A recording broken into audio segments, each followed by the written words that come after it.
ẹ̀yin èèyàn ó mọ̀ wá ga báyìí o ariwo kò jẹ́ jẹ́ bẹ́ẹ̀ ni àwọn èèyàn ń pa lẹ́yìn tí Foluke Daramola ti arábìnrin Adérónkẹ́ tó jẹ́ ọmọ àgbà òṣèré ilé wa ìyá Ibeji ọmọ Araye le fún àṣírí ńlá lórí bí Agbala Gabriel ṣe gba owó lọ́wọ́ àwọn èèyàn fún ìtọ́jú ìyá Ibeji ọmọ Araye le náà sì fún ìyá Ibeji ní ọ̀pọ̀ nínú àwọn owó tó gbà yìí bẹ́ẹ̀ ni kò jẹ́ kí àgbà òṣèré yìí àti ọmọ rẹ̀ Adérónkẹ́ mọ iye táwọn èèyàn dá fún un ní pàtó òṣèrébìnrin ilé wa Foluke Daramola ló kọ́kọ́ mẹ́nu lé àlàyé bí ìrìn àjò rẹ̀ pẹ̀lú ìyá Ibeji ọmọ Araye le ṣe bẹ̀rẹ̀ tí ìdí tó fi yọwọ́ nínú ìtọ́jú àgbà òṣèré ilé wa ìyá Ibeji ọmọ Araye le lórí bó ṣe padà gbọ́ bí Agbala Gabriel ṣe ń hùwà rékèrékè pẹ̀lú wọn ó tó wá di pé arábìnrin Adérónkẹ́ tó jẹ́ ọmọ ìyá Ibeji ọmọ Araye le ṣàlàyé ìdí tí wọ́n fi gbé ìyá wọn kúrò lákàkà Foluke Daramola bí wọ́n ṣe dèrò ọ̀dọ̀ Agbala Gabriel ní Agbala Gabriel ṣe fi tipá kọ́lé fún wọn nínú ọgbà rẹ̀ bó tilẹ̀ jẹ́ pé àwọn jẹ́ kó mọ̀ pé àwọn ti ní ilẹ̀ kan látàn táwọn lè kọ́lé lé lórí ó ṣe mọ iye táwọn èèyàn dá fún wọn ní pàtó ti bí ọkọ̀ tí Agbala Gabriel fún ìyá Ibeji ọmọ Araye le gẹ́gẹ́ bí ẹ̀bùn ọjọ́ ìbí fẹ́ sọra rẹ̀ di àgbàná mọ́ wọn lọ́wọ́ tó ń fò ní kú fọ̀la dìde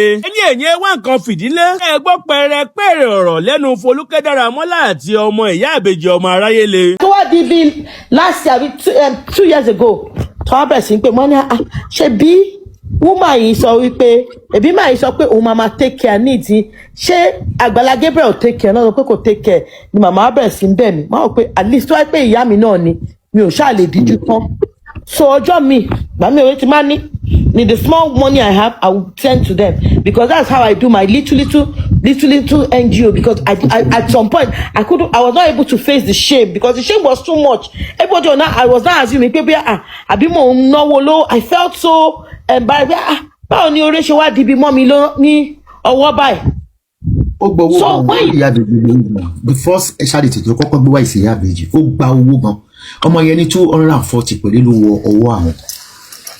Adega tó over 50 million ma owó tó wọlé because ìyá Ibeji ni bọ̀bọ́ ìfibẹ̀rẹ̀ sí ní méèkì tó fi bẹ̀rẹ̀ sí wọnú àwọn actors ìyá Ibeji ni ìgbà tí bàbá mi bàbá Àgbákò wà láyé bàbá Àgbákò at least mo ṣe bẹ́ẹ̀dẹ̀ fún ọmọ ṣe bẹ́ẹ̀dẹ̀ fún ọtọ́ ẹ̀10 tó ṣe lọ gbé wọn náà tó ṣe lọ gbé wọn ní ilé tó gbé wọn lọ ìgbà tó gbé wọn lọ bàbá yẹn tó gbé fóònù bàbá yẹn pè mí mi ò gbé fóònù ọjọ́ tó wá ní pé kọ́mọ wọn á máa bẹ̀ mí ìgbà tó wá ní pé dáàdì mo ní ẹ̀mọ́ pa àgbàlagbà nìyí kí lẹ wá lọ sínú oko because when you get to Ìbàdàn tó máa fi wọ́n nú ibi tó wà yẹn wàá lo 1 hour lórí ọ̀kadà bẹ́ẹ̀ ni wàá lo 1 hour lórí ọ̀kadà tó máa lọ wọnú mo ṣe gbọ́ because I sent some guys there to go and check. At the end of the day, Baba Àgbákò sọ pé bóyá 100 of blessed memory bóyá 100k àbí 200 mo ní daddy èmi ò fẹ́ wàhálà mi ò fẹ́ stand down tẹ́ bá ti mọ̀ pé ẹ fẹ́ kí Agbala Gabriel máa gbé yín ẹ má pè mí mọ́ bí bàbá yìí sọ fún mi pé alálálá pé kò sí nǹkan tó kọ àwọn pẹ̀lú páwọn ọmọ anybody rí pé àwọn ọmọ àwọn náà lọ sọ fún àwọn wípé káwọn pé àwọn kan náà lọ àgbà àwọn actors náà gbọ́ gbé àwọn lọ pé káwọn lọ síbẹ̀ but àtìgbà yẹn báyìí mo kàn ra máa ń lọ mi ò fẹ́ wàhálà because I didn't want unnecessary controversy again mo dọ̀rọ̀ dákẹ́ and I stepped down on my social media on my NGO. wọ́n fi ẹnu bẹ̀ jẹ́ gan gbà yẹn bí wọ́n wò pé kò má bà lè gbé wọn àbí báwo kó ní ìjàgbá owó àwọn. ó pọ̀ màmí. Ọlọ́run ò ní bẹ́ẹ̀ orúkọ jẹ́ orúkọ tó jẹ́ pé fọ́ọ̀tì yẹn àtọ̀dọ̀ ọmọ ìyá Ibeji ni she's not sincere at all because kí lorúkọ ẹ̀ gangan náà Adé kí lorúkọ ẹ̀ on mute náà. Okay. Ládùúgbò oore tí Daramola ṣe pẹ̀lú NGO ẹ̀ fún ìwọ ó dẹ̀ ń kówó fún ẹ kì í ṣe pé inú àkáǹtì ẹ̀ ni why tẹ́ fi betray ẹ̀.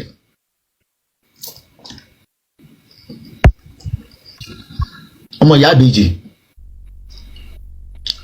Sister Ronke. Ó dà yín pé mi ní máa ọ̀hún yes. Okay, hello ma. Hello, ẹ ṣe dágbàlà. Ẹ ṣe mà. Nígbà tí ọ̀rọ̀ yẹn ṣẹlẹ̀ mà, àwọn ò sí ní Nàìjíríà nígbà tí kíní stroke wọn yẹn bẹ̀rẹ̀. I called her, I couldn't get through. Àǹtí Ronke Oṣòdì Òkè náà bá mi bá wọn sọ̀rọ̀.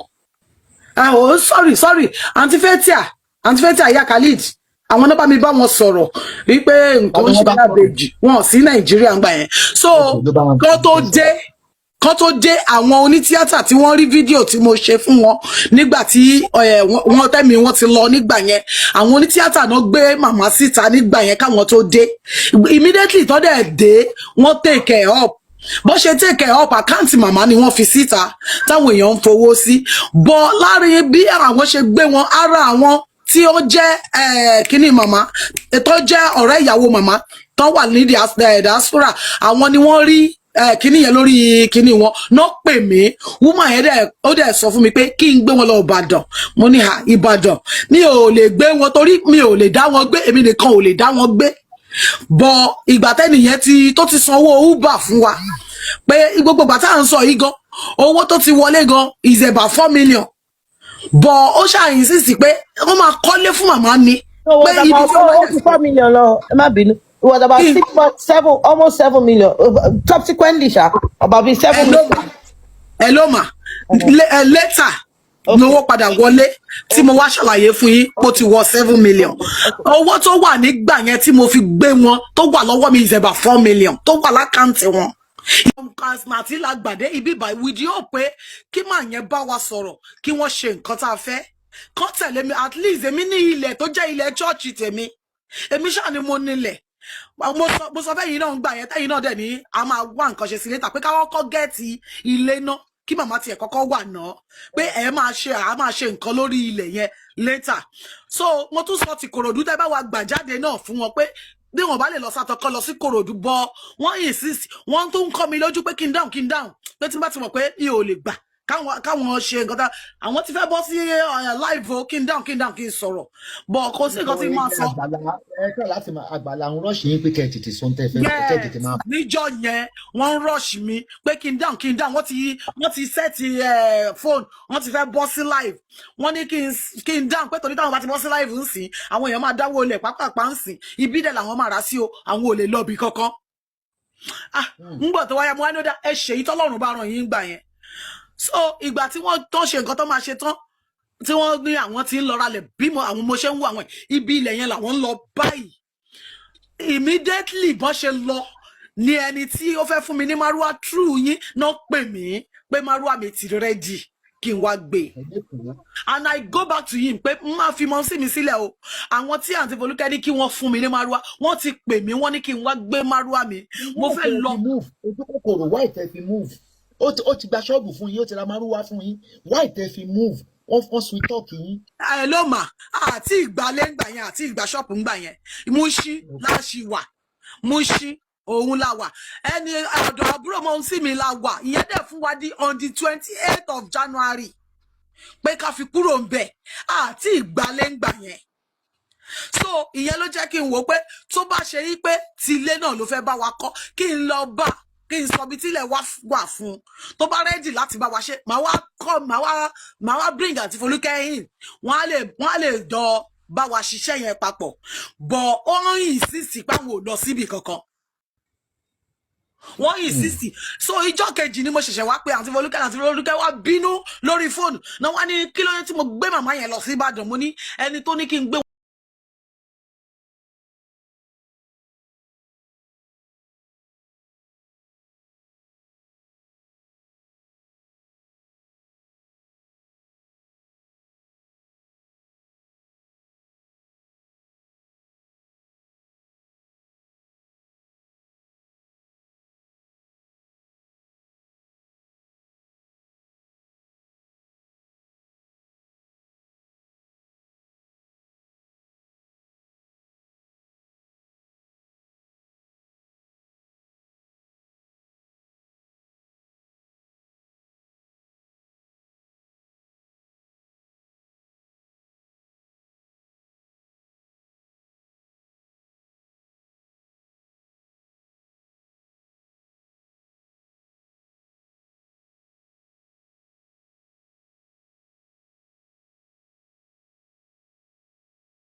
mi gan tó bá mi dé ìlú Ìbàdàn kò wọ 300,000 mọ́.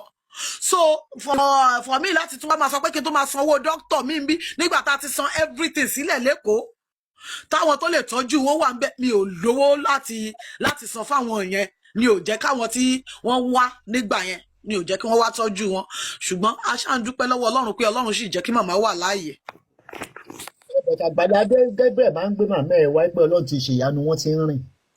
Nǹkan tí tó bá ti wá condition tó bá bá màmá àwọn ń gbé síta àwọn ò sọ bí wọ́n ṣe bá condition màmá at least bí 6 months ni màmá fi down tí ẹsẹ̀ yẹn tó wú tó pọ́n gan tí wọ́n lè rìn for good 6 months tí wọ́n lè dìde torí wọ́n ti ń dìde lágbára ní tilẹ̀ ní tọlọ́run wọ́n ti ń dìde tó ti rìn. I will tell you the truth. Gbogbo ìgbà yẹn tí gbogbo wa ń rò pé ṣé bí mi dáwó gbogbo ìgbà yẹn tá a fi ń rò pé ok báyìí ni ẹ̀yin náà ẹ wá ń bo irọ́ mọ́lẹ̀ ẹ̀sùn tó jáde bó o láti fẹ́ mú o tọ́. Wọ́n lè jẹ́ kí n sọ̀rọ̀ sá torí ńgbà tí wọ́n drag. ẹ wá ẹ̀yin gan lẹ̀ ń ṣera yín gbogbo àwa tá à ń help gan anyway ẹ jẹ́ yọra mi kúrò gbogbo àwọn tó ń help ẹ jẹ́ kí iṣẹ́ wọn yọ because ẹ ń bo irọ́ mọ́lẹ̀ tá a bá ní so tẹ́rí tá a bá ń pa tẹ́rí gbogbo yín pátápátá nǹkan tẹ́ bá ń jẹ lọ́wọ́ lẹ́ ń rí lẹ́ ń mọ̀ ẹ kì í sòótọ́ ọ̀rọ̀ jáde. Kò lè sọ ó wà nínú bọ́ndéèjì wọn. ìyá mi aláṣàbí mi ẹja sòótọ́ ọ̀rọ̀ gbogbo ìgbà yẹn ni wọ́n lálẹ́. rò pé orúkọ àwọn ló fi kọ́lé gbàtàn béèrè ìwé ilé ló bá ní pé òun ò mọbi tóun fi sí. ṣé rí gbogbo kinní yìí láti bẹ̀rẹ̀ èmi láìkẹ́. ọmọ ọlọ́pẹ́ sorry you can't come up please. I love that man that time but ẹ̀yin tó wá help tẹ́ ẹ̀ lè sòótọ́ jáde pé báyìí ni kinní rí ìgbà tí kinní wá ń jáde tí ọ̀rọ̀ wá ń jáde sí gbogbo yín wá ń jáde ìgbà tó ń ṣe nǹkan tí inú yín ń dùn tí gbogbo yín ń dunnú ẹ sọ̀rọ̀ ẹ jáde. mo sọ̀rọ̀ báyẹn sórí yín nígbà míì báwọn èèyàn ṣe jáde tó ń ráṣìírí ẹ̀ ní àsìkò yẹn wọ́n lè sọ̀rọ̀ kíkọ́ kò tẹ́ tó jáde iṣẹ́ inú ẹ̀kú ni wọ́n fi ń jù. ẹ ṣe máa ṣe ní iṣẹ́ inú ẹ̀kú. ẹ má bínú ẹjọ́ ẹ jẹ́ kí sáré sọ eléyìí pẹ̀lú tíráàdì wa sọ ń bẹ̀ yẹn ṣe rí àwọn tó jáde ńgbà yẹn gan Àgbàlá Gabriel ó fi ọlọ́pàá ó fi harass wọn ní gbogbo ìgbà yẹn because àwọn kan jáde ńgbà yẹn tó fẹ́ expose ẹ̀ nípa nǹkan tó ṣe bẹ́ẹ̀ ọlọ́pàá wọ́n believe pé òun ní àwọn ọlọ́pàá tó ń lò nìbàdàn ńgbà yẹn so gbogbo àwọn tó jáde ńgbà yẹn ó arrest wọn. Meanwhile ẹ rántí pé àwọn ìyá ìbejì ọmọ aráyé lè àti ọmọ wọn yìí wọ́n sì wà ní under care ẹ̀ kò possible bẹ́ẹ̀ yẹn because gbogbo ìgbà yẹn màmá gan health wọn ò dáa so bàbá sọ pé wọ́n yarí gbà yẹn pé gbogbo tó ń ṣe yẹn wọ́n fẹ́ expose ẹ̀ ó tún lè di wàhálà because àwọn believe pé bó ṣe ń gba donation yẹn ẹ mọ̀ pé everybody ń gbà yẹn ojú àwọn èèyàn kò tí ì ká wípé bóyá n tó ń ṣe yẹn ó fi ń gbà àwọn èèyàn ni. ara nǹkan tá à ń sọ nìyẹn ṣẹ́rí gbogbo yín pátápátá ó dọjọ́ tẹ bá tó rò é pé nǹkan tẹ́ni yín ṣe ò dáa ẹ jẹ́ ká come out ó ń ṣe wá lóore lóòótọ́ ṣùgbọ́n tó bá jẹ́ kó òótọ́ lẹ dì mú. Give me a minute sir ṣẹ́rí situation ọ̀rọ̀ yẹn is way beyond the way you are looking at it. Apart from the physical perspective, there are other spiritual implications to it. Jerry, sir, at least nínú ayé èmi náà at least I still have 1 or 2 leg walks. But Sherry, ìgbà tí kíní ẹ̀ máa fi ṣẹlẹ̀ báyìí tí abracadabra ẹ̀ máa fi ṣẹlẹ̀ ojú lásán ò ṣe wèrè ni. Then they were already incapacitated. That was why I was telling her wípé ẹ má gbé woman yìí lọ sí Ìbàdàn. Tẹ́ bá gbé woman yìí lọ sí Ìbàdàn, she will not be able to come back to Lagos. So Sherry kini ẹ ó ti mọ nǹkan tó ń fẹ́ ṣe. He had a pray ẹn tí aṣọ tó ń ṣọyàn ni. You understand? Ó ti target kini ẹ pé kini yìí bóun ṣe máa ṣe lélẹ̀. Now táwọn ìgbà tí lady yìí jọ pé tó padà á sọ pé mo ti gbálé fáwọn ṣe báwọn èèyàn bẹ̀rẹ̀ sí bú lórí social media ni. Àwọn èèyàn bẹ̀rẹ̀ sí bú wípé aláìmoore ni kíníkan ó pariwo síta náà. Because at some point she came to me and she told me wípé òun rí báyẹn bẹ́ẹ̀ pé bóyá ẹ̀mí òun ò wá fẹ́ clear sí bí báyẹn ṣe ń ṣe. Ìyẹn Sister Ronke ni mo sọ wípé ẹ̀mí òun fẹ́ clear pé bóyá ó fẹ́ máa ṣe bẹ́ẹ̀ pé bóyá nǹkan òní wà attack. Ó tó pé bóyá ó fẹ́ máa ṣe sóhun ó fẹ́ máa ṣe. So by that time wọ́n ti wà ní páńpẹ́ kò sí nǹkan tó lè ṣe mọ́ because wọ́n ti wà ń bẹ̀ already. Àwọn òun dẹ̀ kọ́ ló pè wọ́n jẹ́jẹ́ wọn náà jẹ́jẹ́ òun ló jókòó tán wá. I could remember nǹkan tí Sister Foluke sọ yẹn. Ṣé mọ̀ pé láàrin kan ọmọ màmá Ibeji ọmọ Araye le ó refuse láàrin kan pé òun àwọn ò dúró sí Ìbàdàn mọ́. Àwọn èèyàn ń ṣépè wọ́n ń bully woman yẹn gidi gan. I remember that. So it's not like that. Gbogbo gbà yẹn àwọn diaspora fọ́ fún Daramola Agbala Gabriel gidi gan. They are not ready to listen to anybody then. Ó dẹ̀ láwọn tọ́ọ̀tù tó máa ń ná wọn tó bá sọ̀rọ̀. Yes, bẹ́ẹ̀ni. Around that time, not breaking TikTok page me go down. Okay, now nǹkan tí ó wà lẹ́sìn kí ni nǹkan tí àwọn èèyàn I'm not gonna say one person, okay? Ẹ mọ̀ pé mi kì í sọ̀rọ̀ mi kì í dédé gòkè. What is the thing, the next thing téèyàn lè ṣe ń sìn to settle all this? Because tó sọ pé dìnnà ẹsẹ̀ ẹ jẹ́ kí Daramola kó sọ̀rọ̀ nípa ilé yẹn. Ṣé ilé yẹn ṣe ti wọ́n ni? Ṣé wọ́n béèrè ìwé ilé yẹn? Ẹ jẹ́ ká béèrè báwọn wọ́n ṣe ń jẹ tán ṣe mọ̀ níbi tán wà.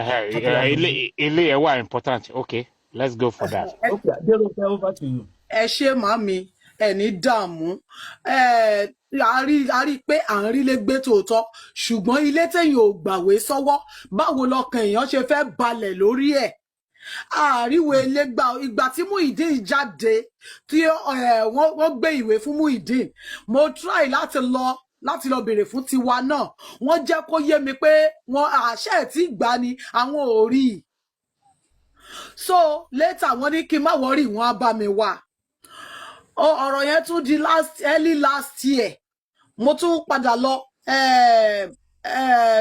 manager àbí kí n porúkọ ẹ̀ ìyẹn fi ìwé yẹn hàn mí báyìí ó ní kí n wò ó ìwé ilẹ̀ wa lélẹ̀ okay sáyẹ̀nsì ẹ bá mi mú ó ní kò tí ì yá kí n sì lọ ní sùúrù náà so nǹkan tí mo mọ̀ nìyẹn ìwé òtí. mọ́tò tán rà fún màmá yín gbà birthday wọn kọ́.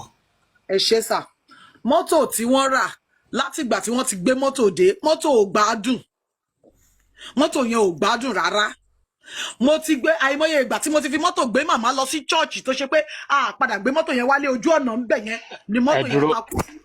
ẹ dúró láàrin yẹn now mọ́tò tí wọ́n rà yẹn ṣé orúkọ yín ni wọ́n fi rà? orúkọ wa kọ́ o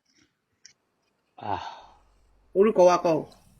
tó bá yẹ pé orúkọ yín ni màá sọ pé ok wọ́n ti ra mọ́tò fún yín wàhálà tó wá kù lára mọ́tò wàhálà yín ni ṣùgbọ́n tó bá yẹ pé kì í ṣe orúkọ yín ni wọ́n fi rà then we have another case on that. orúkọ wa kọ́ sà. Okay, go ahead, I'm listening. but mọ́tò ti bàjẹ́ mọ́tò ti ẹ̀ ti go ti clear mọ́tò ti bàjẹ́ so nígbà yẹn o ọjọ́ ti ná o. how you go further mọ́tò tó bàjẹ́ ń bolo wà. èmi ti gbé mọ́tò lọ fún àwọn ilé mẹkáníìkì tá a gbé lọ mi ò gbé kúrò ń bẹ̀. mi ò gbé kúrò ń bẹ̀ ìgbà tó even wọ́n wá wọ̀ ni wọ́n wá fi okùn wọ kúrò ń bí báyìí. torí tó di pé wọ́n wá wọ ó ti lo 8 months nílẹ̀ bí báyìí 8 months. ṣọ́ọ̀bù tó lóun ṣí fún ẹ ṣé òun ló rajà ni àbí wọ́n ló rajà fún rẹ. wọ́n ṣí ṣọ́ọ̀bù fẹ́mi màmá náà ṣí ṣọ́ọ̀bù fún o màmá tó dẹ̀ ṣí ṣọ́ọ̀bù fún wọn ra mineral síbẹ̀ fúnra wọn náà ra mineral síbẹ̀ mineral yẹn dẹ̀ expire mọ́ bẹ́ẹ̀ ẹni tó wọ́n fún lówó tó lọ rà á Aláṣàbí ló padà wá kó. Adérónkẹ́ hold on a little bit. Alashabi, on that point, please don't get quick involved on that until we hear from the other side, because tí a bá consulting. Tí other side ó túnbọ̀ tó bá jáde ìpèlú máa ń ṣe. Irọ́ ẹ máa gbọ́ mi ìyá mi ìyá. Yes, mo mọ̀. Àwọn tọ́rọ̀ ṣojú wọn, àwọn tó ń débẹ̀ tán tọ̀yọ̀ tó ń lọ sọ́yọ̀ tán tọ̀yọ̀ bọ̀ nílé. Okay, I accept that, because máa ṣe ẹ̀sìnsìn kó wá join wa kólúkálukú fojú ká mójú ajé kò ní sọ ẹ jẹ́ ṣe ẹ̀sìn ọmọ ok tó ní ìgbéraga tó máa ń lọ. ìgbéraga orí burúkú wo ni ẹ mọ̀ ń bọ̀. The same thing nígbà tí ilé yẹn tó lè tẹ̀ fi kúrò ń bẹ̀ nígbà tẹ̀ rí pé kò fún yín lówó oúnjẹ kò maintain yín kò gbé yín lọ sí hospital tó lè tẹ̀ fi kúrò ń bẹ̀. kò síbi tá a fẹ́ lọ mà kò síbi tá a fẹ́ lọ. Mo dẹ̀ gbọ́ pé wọ́n ló ti múùfù church ẹ̀ kúrò níbi tẹ̀ wá yín. wọ́n ti kúrò níbí báyìí wọ́n ti bọ́ sí títì wọ́n ti jáde síta. Kò dẹ̀ wá ń wò yín. ẹ̀ẹ̀kan tí wọ́n wá ìgbà tí wọ́n gbọ́ pé tí wọ́n gbọ́ rúmọ̀ pé màmá kú ń gbà yẹn. ṣé kò bí rárá pé ìbọ̀lẹ̀ bí mọ́tò sí. èmi lọ ọ̀rọ̀ mọ́tò yẹn mo ti lọ bá wọn several times nígbà tí wọ́n rí i pé wàhálà mi pọ̀ lórí mọ́tò yẹn wọ́n ní kí n wá manager wọn advice mi pé kí n wá pàkẹ́ sínú ọgbà wọn pé kí n fi sílẹ̀ sí ọ̀dọ̀ àwọn bọ́ mo dẹ̀ jẹ́ kó yé wọn mo ní ẹ̀yin náà mọ̀ pé èmi àti màmá nìkan ni àwọn ọmọ wẹ́wẹ́ ló tún wà pẹ̀lú wa tí ẹ bá mọ̀ pé ẹ fẹ́ pàkẹ́ sọ́dọ̀ ẹ ràn yàn wá gbé wọn ò dẹ̀ wá gbé. so mọ́tò wà ní ọ̀dọ̀ mẹkáníìkì wa. ìgbà tí mọ́tò yẹn dé stage kan mo lọ bá wọn fúnra mi mo ní tí kò bá wọ̀ bóyá kẹ́ ẹ bá mi ta mọ́tò yìí kẹ́ ẹ bá mi fowó kù kẹ́ ẹ fi bá mi ra márúwá torí márúwá mi ibi báyìí náà mo ti gbé fún ẹni tó bàjẹ́ ń bí báyìí ẹ bá mi ẹ jẹ́ kí n márúwá ilé yìí tí ẹ́ńjìn ẹ̀ náà kì í ẹ jẹ́ kí n ta kẹ́ ẹ bá mi ta pẹ̀lú mọ́tò yìí ká pa owó yẹn pọ̀ kí n fi ra márúwá mi at least ìgbà tí wọ́n fi márúwá ṣiṣẹ́ ó mú tọ́rọ́ kọ́bọ̀ wálé fún mi náà ń sìn èmi fúnra mi ara mi ti balẹ̀ sí Ìbàdàn mo ti lè fi ṣiṣẹ́ fúnra mi wọ́n ní we will see into it mi ìgbọ́ nǹkan kan mọ́ látìgbà yẹn. ẹ má bínú. So àbí pé ó kàn gbé yín sínú gbèjè ta ìyá sọ̀rọ̀ dé Fọlúkẹ́. lẹ́rìí mà. Mo fẹ́ kó sọ̀rọ̀ báyìí. ok mo fẹ́ sọ̀rọ̀ ṣẹ́rí sà ẹni tí ebi ń pa tẹ̀ ń raṣọ fún help her.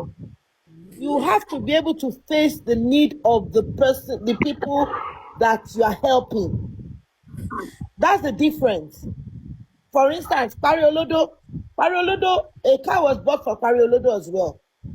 Today, the car is not useful to him anymore. They already sold the car. So need the gongo. It's not about us buying car or building. Ọ̀rọ̀ létí gbọ́ látẹnu àwọn méjèèjì ẹ jọ̀wọ́ ẹ bá wa dá sí ọ̀rọ̀ yìí lábala àríwísí. Ṣé ẹ rí sí ọ̀rọ̀ yìí ṣé lóòótọ́ ni ọ̀rọ̀ Àgbàlá Gabriel ti ń jọ bí à ń lọ́ni lọ́wọ́ gbà báyìí? Bí ibo gan ló ti kó kù ẹ jọ̀wọ́ ẹ jẹ́ ká mọ tẹ́yìn rí sí ọ̀rọ̀ yìí lábala àríwísí. Ẹ má gbàgbé àti bá wa láìkí fídíò yìí kẹ́ ẹ tó lọ. Ẹ ò bá sì tí subscribe sórí ìkànnì ẹ jọ̀wọ́ ẹ bá wa tẹ subscribe button kẹ́ ẹ tó lọ ẹ ṣé púpọ̀.